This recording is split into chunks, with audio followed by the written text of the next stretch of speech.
Tonight, the final moments in a cross-country manhunt. We now know how the two BC fugitives died, but some questions. What led these two Canadian teenagers down such a dark path of destruction? May never be answered. I hope that I have the opportunity to speak my truth. Inside the SNC-Lavalin affair, what happened between Justin Trudeau and Jody Wilson-Raybould? A CBC News exclusive. What it's like to be Canada's tennis champion. Everything right now that's happening in my life is incredible. I still haven't touched my phone yet. Good luck. Trying. And the story behind that moment. I sit down with Bianca Andreescu. This is The National.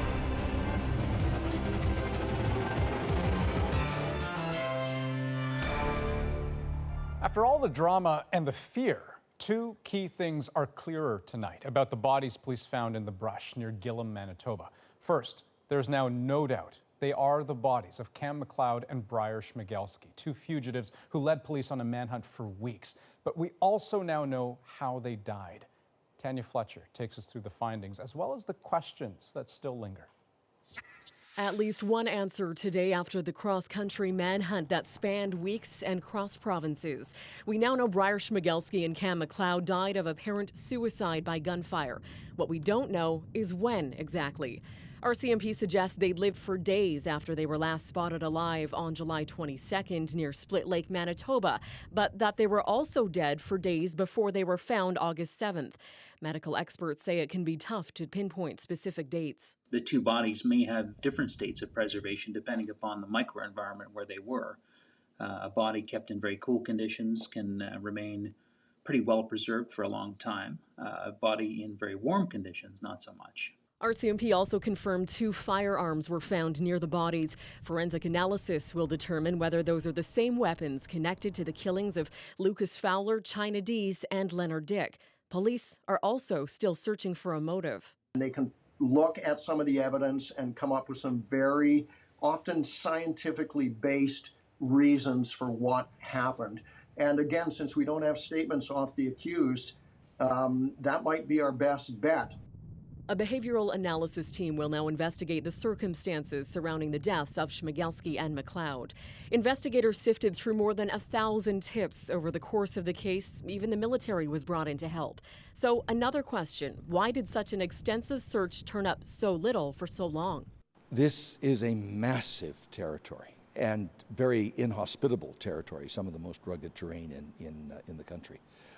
The police took all the available measures in terms of personnel, in terms of technology. We reached out to the families of the suspects and the victims. None of them wanted to comment as they await the final update on the investigation, but RCMP say that could be a few weeks yet. Tanya Fletcher, CBC News, Vancouver. Okay, and Adrian, we're still waiting on the official autopsy report for another high-profile death. Well, that's right. So we knew, Andrew, that over the weekend, Jeffrey Epstein died in apparent suicide in his New York City jail cell. What we're hearing tonight are some unconfirmed reports that he hanged himself. But what everyone really wants to know is how he managed to kill himself when he was supposed to be under close watch. A mystery that has triggered widespread conspiracy theories. Today, as Paul Hunter reports, there's a promise to find some answers. It has at once baffled and enraged countless in this country. In this New York jail, the suicide of Jeffrey Epstein. Said the U.S. Attorney General today, it's appalling. We are now learning of serious irregularities at this facility that are deeply concerning and demand a thorough investigation. Epstein, as most by now know, was an enormously wealthy money manager and convicted sex offender with a high-powered social circle, including, in years past, Donald Trump. As Epstein's life ended early Saturday, he stood accused of fresh sex crimes involving underage girls and faced potentially decades in prison. And so the big question, how on earth was the apparent suicide even possible in such a high-security place? Days after an earlier apparent suicide attempt, a fellow inmate removed from the cell. Somehow, Friday night, guards here failed to look in on him. Conspiracy theories abound. fueled in part by that social circle, friendly not just with Trump, these images are from '92, but also Bill Clinton and Prince Andrew. On Britain's front pages today, himself now accused of assault by one of the women also accusing Epstein, denied by Buckingham Palace. Meanwhile, Epstein's death brings renewed focus on this woman, his associate, Ghislaine Maxwell, accused recruiter of girls to be assaulted, whereabouts for the moment unknown. At the wedding of Bill Clinton's daughter, Chelsea, in 2010, that's her off to the side among the invited guests. As for what she did with Epstein... And there are allegations that Miss Maxwell was an active participant in the sexual abuse. Indeed, even though authorities note the criminal case against Epstein died with Epstein... Any co-conspirators should not rest easy.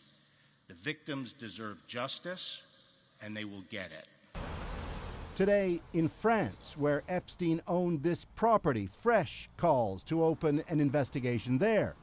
Questions, now worldwide, mount. Paul Hunter, CBC News, Washington. As you heard Paul say, Jeffrey Epstein was staggeringly wealthy. So what happens to his assets now? Court filings said Epstein was worth at least $500 million US, with more than $10 million in annual income.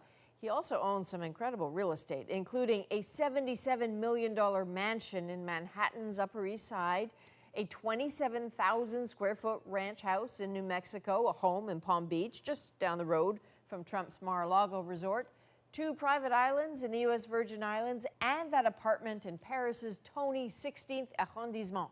With no known will, no wife, no kids, his brother Mark could inherit it all. But today, Epstein's accusers called for a freeze of his assets ahead of civil suits against the estate. The feds could also seize his assets to provide restitution to his victims if they can prove all those assets are connected to criminal activity. Let's go to Hong Kong now, where it's already Tuesday. Now, some flights are resuming at the airport after protests crippled the international travel hub on Monday. Today, Canada is weighing in with a warning for China at a time when relations are at a low point. This as protests in Hong Kong only escalate. This gateway to Asia became a stage of chaos. The Hong Kong International Airport, one of the busiest in the world, brought to a standstill. Passengers greeted with a chorus of appeals from young Hong Kongers pleading for support. Fight for freedom! The goal, peaceful disruption. And there wasn't any violence here, but it was violence that sparked the airport occupation. This incident in particular over the week in the streets of the Chinese territory has stunned Hong Kong. Demonstrators tear-gassed and hit with rubber bullets inside a subway station. Most outrageous for protesters was this image of a young female demonstrator shot in the eye. Hong Kong has just seen its darkest weekend in its contemporary history. Today, local journalists held up pictures of the injured, demanding answers from the city's police chiefs. As long as they are violent protesters, if they are aiming to use deadly force against any other people, we will try our best to do investigation and have them apprehended. Now, China is getting increasingly frustrated with the protests. They are now into their 10th week, and what began in response to a proposed law allowing extraditions to China has morphed into a wider pro-democracy movement. The protests have begun to show signs of terrorism, a Chinese government spokesman said, warning that violent anti-government demonstrations deserve severe punishment. So as China ratchets up its rhetoric, Canada is calling for calm. We see the need for de-escalation of tensions. We certainly call on China to be very careful and very respectful in how it deals with people who have legitimate concerns in Hong Kong. Trudeau's comments are unlikely to improve already poor relations between Ottawa and Beijing. But the government insists it is focused on protecting Canada's interests in Hong Kong, home to 300,000 Canadian citizens.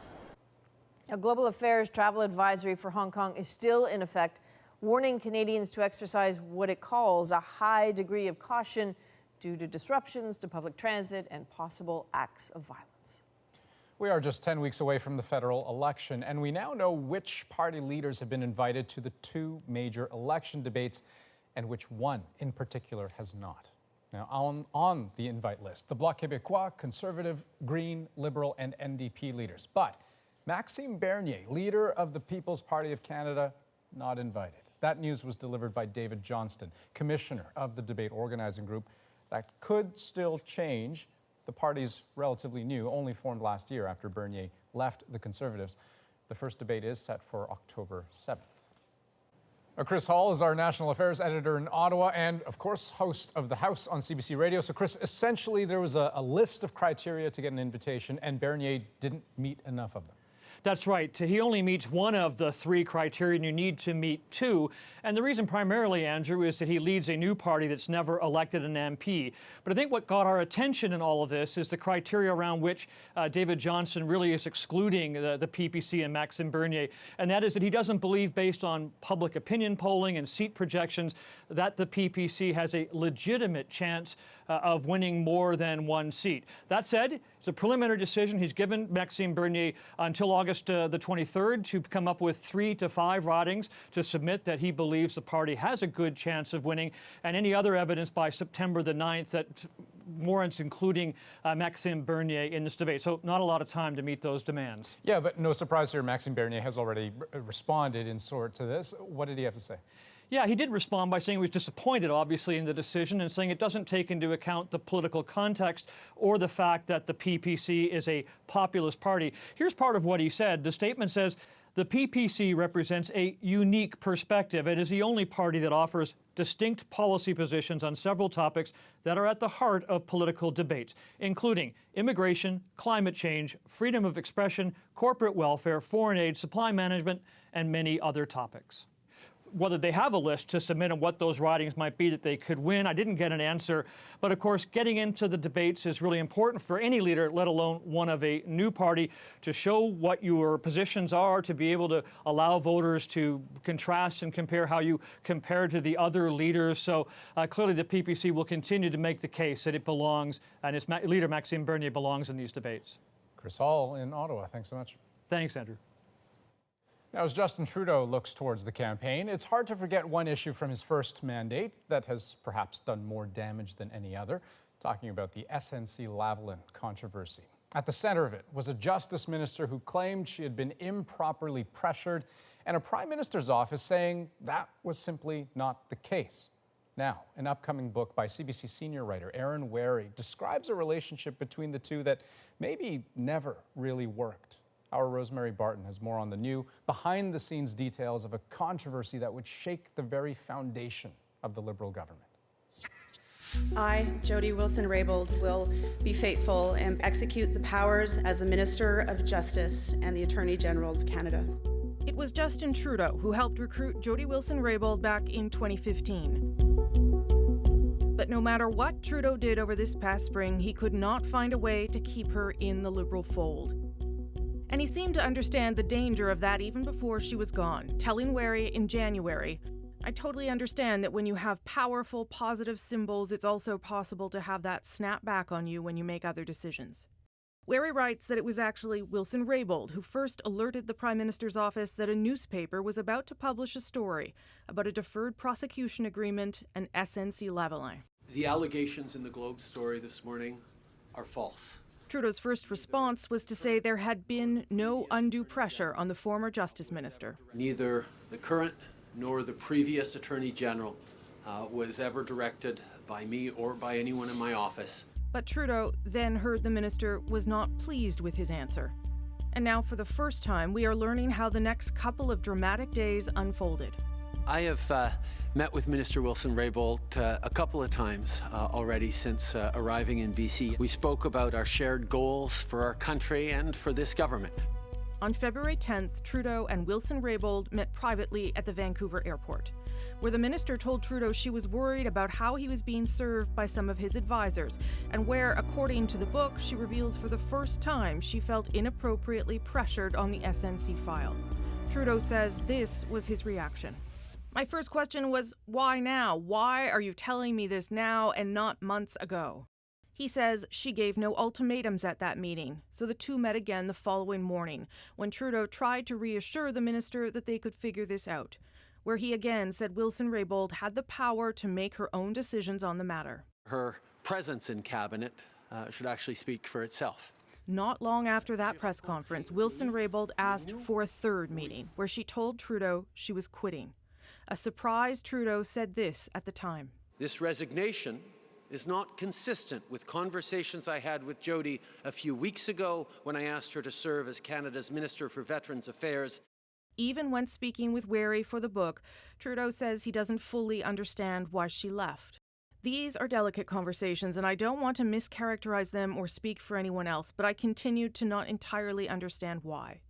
Wilson-Raybould would not speak about any of these conversations to Wary, citing cabinet confidentiality. But she did say this about the accounting of the meetings. You are receiving false, self-serving, one-sided and inaccurate accounts of relevant events. This is not fair. Resigning was the right and necessary thing to do for the office and for the Prime Minister. The resignation of Wilson-Raybould also led to the resignation of the Prime Minister's close friend and Principal Secretary Gerald Butts a week later. Wary reports Butts had tried to quit several times before, but Trudeau would not let him, saying, "I was very confident that he had not done anything wrong." I hope that I have the opportunity to speak my truth. But Trudeau just couldn't seem to give up on Wilson-Raybould either, making attempts to keep her in the Liberal caucus even during her stunning testimony at committee. Asked the Prime Minister a direct question while looking him in the eye. I asked, quote, "Are you politically interfering with my role, my decision as the Attorney General?" Even when it was revealed the former minister had secretly taped a phone call with the clerk of the Privy Council. Hello, Michael, it's Jody. Trudeau was still talking to his former Justice Minister about a path forward. Wary reports they even worked on a joint statement, but ultimately could not get past one issue. I can't apologize for something that I don't fundamentally think we did wrong, and that was really sort of the key of it. Without that admission, Wilson-Raybould would not agree to the statement. The talks collapsed, and just one day later, Wilson-Raybould and her colleague and supporter Jane Philpott were removed from caucus. The trust that previously existed between these two individuals and our team has been broken. Sorry, I don't have anything to say. In the book, Wilson-Raybould describes her relationship with the Prime Minister as decent but challenging. But 3 weeks after pushing her out of caucus, Trudeau tells Wary his relationship with the former Justice Minister was never really what he imagined. A number of times over the first years of my government, I grumbled to myself that it was difficult for me to not have a Minister of Justice that I was super simpatico with. In fact, it was arguably the single event and relationship that caused Trudeau's government the most damage in public opinion polls, and it happened just 8 months before the election. Rosemary Barton, CBC News, Ottawa. And some of the other stories we're following tonight on The National. Manitobans headed to the polls. It's time for a new mandate to keep moving Manitoba forward. The major parties have been in campaign mode for weeks after Brian Pallister announced in June the election would happen a year early. He says the move is in response to a changing province, but some analysts believe the shift is meant to capitalize on a Conservative lead in the polls. Manitobans vote September 10th. About 800 cows have been killed in a major fire at one of Manitoba's largest dairy farms. It started early this morning near Steinbach, just under an hour's drive from Winnipeg. There were about 1,000 animals inside at the time, fire crews managing to save about 200. No word yet on the cause. And a Quebec City man accused of setting his ex-partner on fire will remain in custody following a brief court appearance today.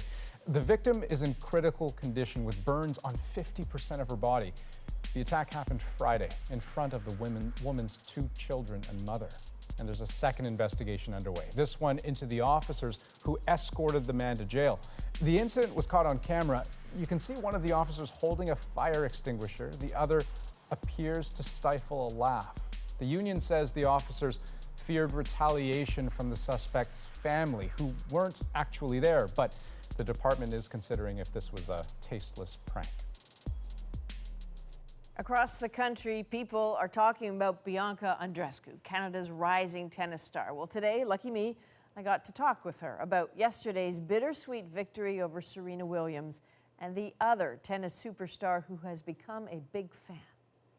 I mean, Billie Jean King is an icon, and I really would love to follow in her footsteps to just help with women's equality and just like yesterday's moment, women supporting other women. In just a few minutes, we will bring you our full conversation. But first, to give you a sense of the impact she's already had, Greg Ross caught up with some younger players who now dare to dream about following in her footsteps. They are the next generation of Canadian tennis hopefuls, competing at the same club that Bianca Andreescu was once a member, and the same tournament that she won as a 15-year-old back in 2015. And now 4 years later, she's winning the Rogers Cup. I mean, what goes through your mind when you think about it? Well, it's really cool to see another Canadian having that success, and now we get to train at the same place she trained at with the same coaches, and it's inspiring to see her doing so well. 15-year-old Mia Kupras and 14-year-old Marina Stakuzic have both been invited to the National Training Center in Montreal starting in September, the same place Andreescu trains now. If we're like kind of on the same path as her, maybe it could happen. Hopefully. They say they're not only inspired by her success on the court, but also the way she handles herself off of it, something we saw a glimpse of in Sunday's final. Wow. A candid moment caught on camera. The veteran Williams wiping away tears after being forced to withdraw while being consoled by the 19-year-old Andreescu. Many of these young players were watching. I thought it was very professional for her to come in and support her. But it's nothing new to Assad Juno, who's been coaching Andreescu for the last 2 years. Were you surprised to see Bianca do that? No, really. She's got that care for people. That's one thing that impressed me the most when I started working with her. She makes you feel like you're part of the team right away. And that's something that I think we connect really well. And it's one of the big reasons she's a hit with many of these younger players. Many have had their own experiences with her. I hit with her once and she was just having a regular conversation, I guess. I could say that I hit with a Rogers Cup champion, Indian Wells champion. It's cool. If only these young players could have the same meteoric rise that Andreescu has had. Just to put it into perspective, going into last summer, she was 182nd in the world rankings. When the latest rankings came out today, she had moved up to 14th. Greg Ross, CBC News, Toronto. So stay with us. Right after the break, I sit down with Bianca Andreescu. We talk equality in sports, her favorite part of the tournament, and of course, that moment with Serena Williams. Yeah, sounds pretty great. And later in our moment, you're invited to Dildo, Newfoundland. You'll hear the small town's message for one late night host and his reply. I would tell Jimmy to come to Dildo because there's great people here. It's a beautiful community. There's so much to see and do, and I'm sure he would love it here.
Canada's Bianca Andreescu, just 19, flashing the prize that confirms she's a champion on the rise.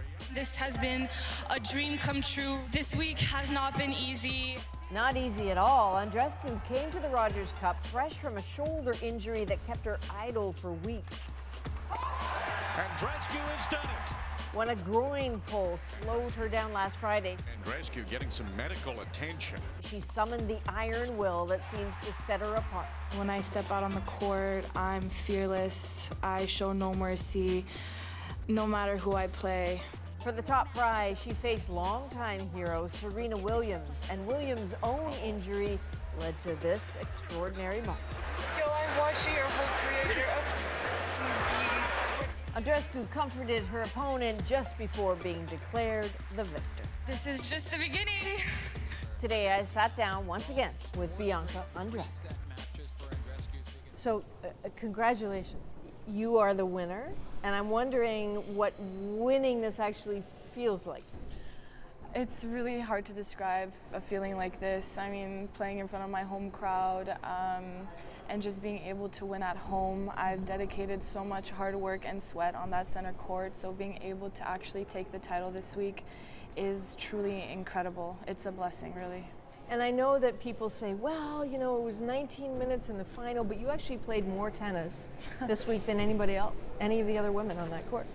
Yeah, this week has not been easy. I've been playing 3 sets basically every match. I've been on court for 2.5 hours, 3 hours every day, no days off. It wasn't like Indian Wells, but I'm just really proud with how my body held up. Even though, as you said, this isn't the way you wanted to win this. No, definitely not. Seeing Serena go down like that wasn't easy to see. I was pretty confused as to what happened at first. Well, what did happen? Like, what was the moment when it first occurred to you that something wasn't quite right with Serena? I didn't think anything was wrong with her. She was missing a bit more than usual, but I didn't feel like she was in pain or anything like that. But I knew something was wrong when she sat down in between games, and then like 2 seconds later the physio came out, and then the chair umpire told me that she's no longer able to play. And at that moment I felt, it's hard to find a word to describe it. I'll just say weird, because at that moment I did realize that I just won the Rogers Cup, but it's not the way I've expected it to be like. And I don't know, my instinct just wanted me to go give her the biggest hug possible, because I felt for her so much. You looked a little tentative approaching her, you know, like as you went over there immediately, but when you got there was like this, what do I do? Actually, no, I knew what to say. Wow.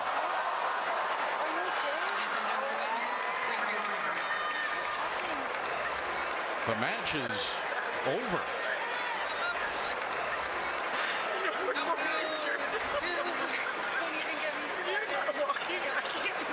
Yo, I've watched your whole career. You're a beast. With injuries, I've been through so many already, and I mean, you know how they are. This sucks. On your back, right? I know everything about you. I know she knows how to manage these things. She's been through a lot as well, and sadly yesterday she just couldn't continue, and that's one of the toughest decisions an athlete can make. So I have a lot of respect for what she did. When you took her hand, I'm not sure I've ever seen anybody hold Serena Williams' hand. I mean, there's such a bubble around her, but that was it was such a classy, instinctive thing to do. She seemed to recognize that. Yeah, I don't know, something just came upon me and just wanted to give her the biggest hug possible. Had you ever actually met her and had a real conversation with her before that moment? Nope. Are you serious? That was our first encounter ever. And she said some nice things, especially after I gave my speech. She said, "You are very mature. I don't think I could have given that speech at that age." And then she said some really nice things in her press conference, which will really stick with me. Well, she was asked, you know, what is your moment of the tournament? And she said it was a moment with you. My best moment is definitely today out there with Bianca. I'm officially a fan. I mean, I was before, like I said, but I just think I was really sad and she made me feel a lot better, so that was really nice. I'm wondering what means more to you, winning this or winning the admiration of Serena Williams? It's crazy to actually hear those words come out of her mouth about me. I admire her a lot, and just being able to have that moment with her and what she said about me will truly stick with me forever, I'm sure. If someone were to ask you that, was it necessarily this moment, or was there another moment during that tournament that you're going to take away? Maybe something we didn't see on TV. Being able to celebrate with my parents afterwards. They're not able to travel with me to every tournament, and they didn't travel with me to Indian Wells, so being able to actually share this moment with them at home in my backyard was, I mean, after every match, not necessarily yesterday, but just having that moment with them means a lot to me. Last time we talked about icons, and I said if you could ask Billie Jean King something, and we weren't really sure what you'd ask her, but she has been writing about you. And 3 hours ago, she wrote this. At just 19 years old, Bianca shows a level of maturity well beyond her years. This is how women should treat each other. Her empathy and support for Serena were admirable, competitors and women supporting women. What do you make of that from this legend? What can I say about that? I mean, everything right now that's happening in my life is incredible. I still haven't touched my phone yet. Good luck. I'm just trying to live in the present moment right now and just try to savor it as much as possible. I mean, Billie Jean King is an icon, and I really would love to follow in her footsteps to just help with women's equality, and just like yesterday's moment, women supporting other women. I think it's an incredible thing. I also spoke with another woman today. I spoke with Faye Urban this morning. Wow. Who won in 1969. Yes. And right now with Faye Urban serving, she trails. She really wants to meet you. She says you would have won anyway.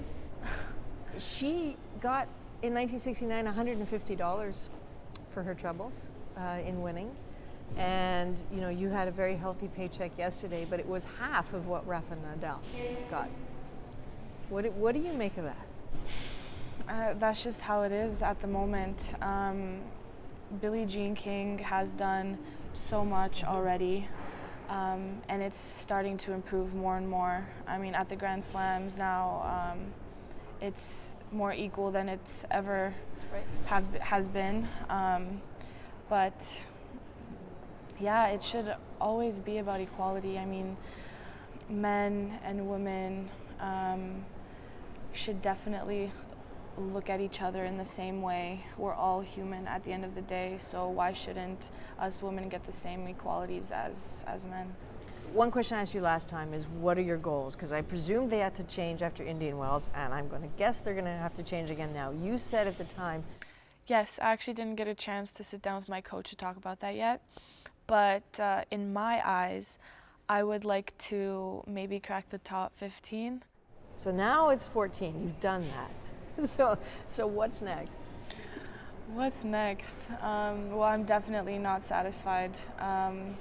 I have very big dreams, and I don't settle for anything less than what I want. And so I really hope that I can crack the top 10 now. Okay. And play in the WTA Tour Finals by the end of the year. U.S. Open? Oh yes, and U.S. Open, of course. Now with this win, especially after coming back from being 2 months off, I think it's really given me confidence to do really well in the U.S. Open. I really believe that I can do big things there. Well, you've got a whole country that had several heart attacks in the last week watching you and That's then what cheering makes the sport and crying. so crazy. No, it's so amazing. enjoyable to watch. And that moment with Serena, I have to say, Canadians really felt a kinship with you in that moment. And I think that, you know, you didn't just earn the admiration of Serena, you earned a lot of respect from people. Thank you. I appreciate it. Good luck. Would you like this? Oh my Billie gosh, Jean King's yes. tweet? I haven't seen that yet, but I'm definitely gonna post that on my wall. Oh, you should. You should. Thank you so much. Can I shake your hand? Give me a hug. Oh, okay. I'm a hugger. Oh, you're a hugger? All right. It was so nice seeing you again. It was really that was nice seeing awesome. you. So her match against Serena Williams drew the biggest Canadian TV audience ever for the Rogers Cup Women's Final. At any given moment, more than 590,000 people were watching the women.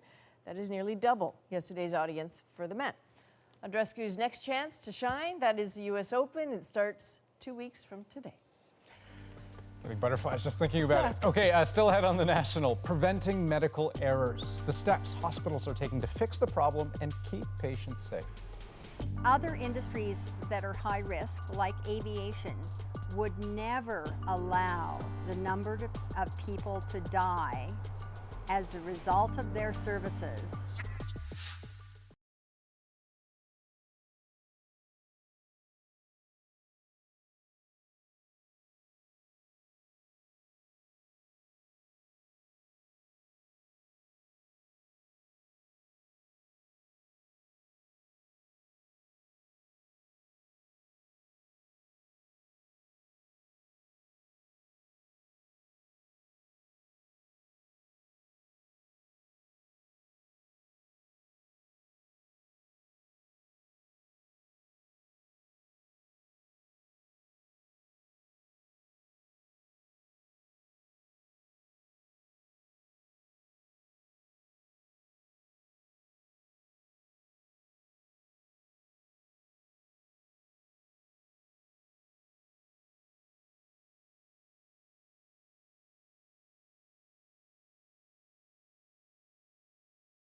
When my mom was in hospital, there were a number of adverse events, preventable adverse events that occurred in her care that ultimately led up to her death.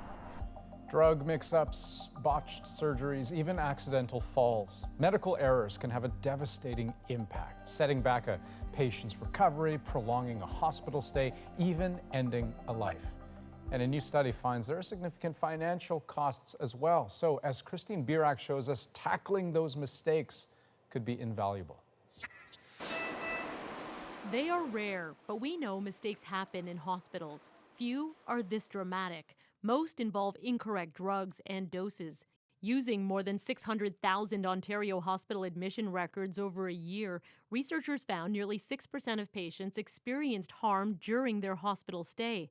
Most of the mistakes were medication errors, followed by infections acquired in hospital, procedural errors, and patient accidents. Those harms led to over 400,000 added days in hospital, costing the province an estimated $1 billion in 1 year. Any intervention that costs less than $1.1 billion to reduce adverse events would be worth it. When they went and grabbed a box, grabbed right instead of left and got the potassium chloride instead of the sodium chloride.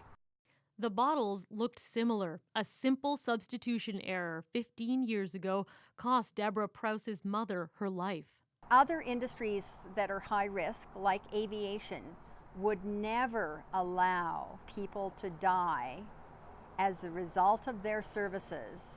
We need to not tolerate the current level of adverse events. It's not about the number of errors, it's about how we study them, how we analyze them, and how we learn from them.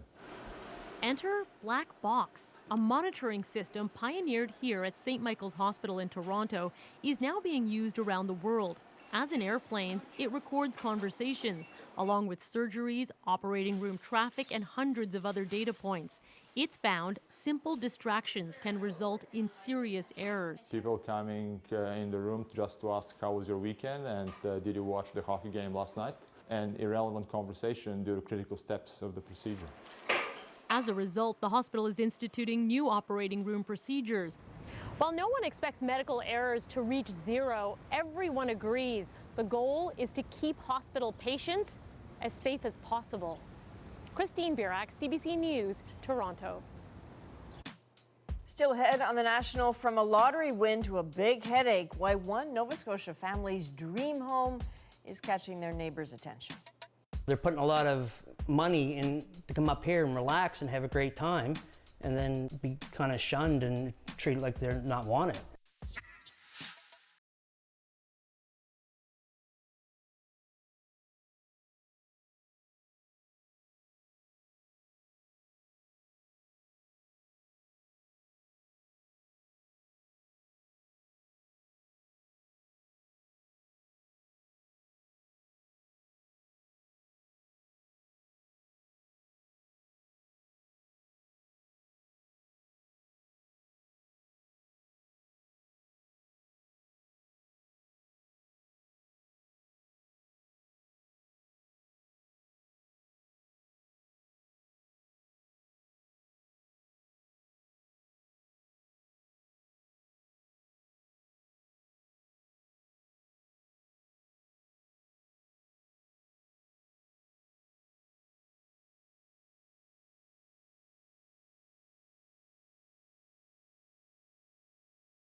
I'm Jamie Pusso. Tomorrow on CBC's daily news podcast Front Burner, a former neo-Nazi on the El Paso shooting and the rise of white supremacy. Subscribe wherever you get your podcasts.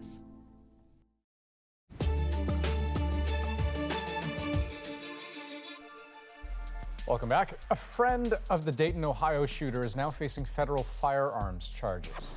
The Department of Justice says Ethan Cawley bought the body armor and 100-round drum magazine that was used by Connor Betts, but they say there's no evidence he knew Betts was planning a mass shooting. So the charges, not to do with the shooting itself, but actually for lying on a form to purchase the firearm, saying he didn't use drugs.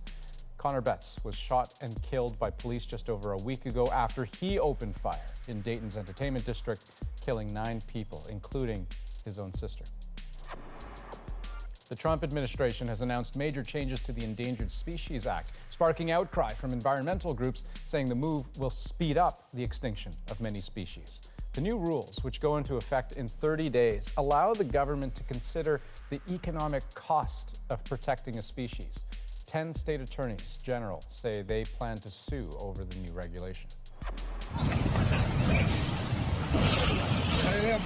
And Typhoon Lakima continues to carve a destructive path through China's east coast. At least 44 people dead, more than a dozen missing.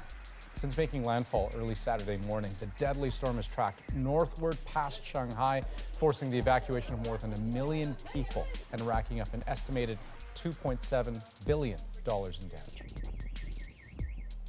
It is a dream home, completely turnkey, overlooking the ocean, but the family who won it in a fundraising lottery last year insists they may be forced to sell. They can't afford the upkeep without renting it out on Airbnb, but as Jack Julian explains, the neighbors are having none of it. They call it a dream cottage for a reason. You couldn't ask for a sweeter view. And Troy Fahey still seems a little overawed, remembering when his fiancée's ticket hit big. The two of us were like that high off the ground the whole drive up. It was so crazy, right? They call it a cottage, but it's really a luxury seaside home with a view of Chester Basin, south of Halifax. It came fully furnished and ready to go. Basically, they took every idea that we ever thought of, ever dreamt, and they put it in this place. But Fahey and his family aren't ready to move in quite yet. He works as an industrial cleaner in Halifax. His fiancée is a roofer, and the kids are still in school. He wants to move here in 5 or 6 years' time. We came up with the idea, put it on Airbnb. The money from that will help pay the taxes and, if there's any upkeep or anything like that, plus the other bills that come in with it, your power and whatnot. Fahey says his guests love the place, but they don't feel all that welcome in the neighborhood. The old stink eye, like they'll wave to certain neighbors and they'll just put their nose up in the air and walk away. At $400 per night, it's not the vibe he was hoping for. And I feel really bad because they're coming from all over the world. I mean, we got them from Texas, from Scotland. We just had some guests leave from the Middle East. So they're putting a lot of money in to come up here and relax and have a great time, and then be kind of shunned and treated like they're not wanted. He says some residents have even complained to his guests directly. Somebody showed up here and told them they had to be in bed by 11 o'clock, and none of the neighbors wanted to be here, want an Airbnb here. Fahey's problems have moved beyond angry neighbors. In 2 weeks, the Neighborhood Association will hold a vote on banning short-term rentals. Fahey says that could spell the end of his dreams of a seaside retirement. We would have to penny pinch it. We wouldn't have much of a life, right? It's just every ounce of money that we'd have to put it off to the side so that we can keep this place. Fahey's neighbors wouldn't talk to CBC about their Airbnb concerns. The developer also declined to comment. Jack Julian, CBC News, Chester Basin. Okay, up next on The National. The small Canadian town attracting a whole lot of attention. It's been absolutely phenomenal. I've seen more people in this community the past 2 or 3 days than I ever had in my life. Just call it the Jimmy Kimmel effect. We go to Dildo, Newfoundland in our moment. That's next.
Long giggled about here in Canada, the tiny community of Dildo, Newfoundland is now in the international spotlight. It's being wooed by an unlikely suitor, an American late-night TV host looking to add to his resume.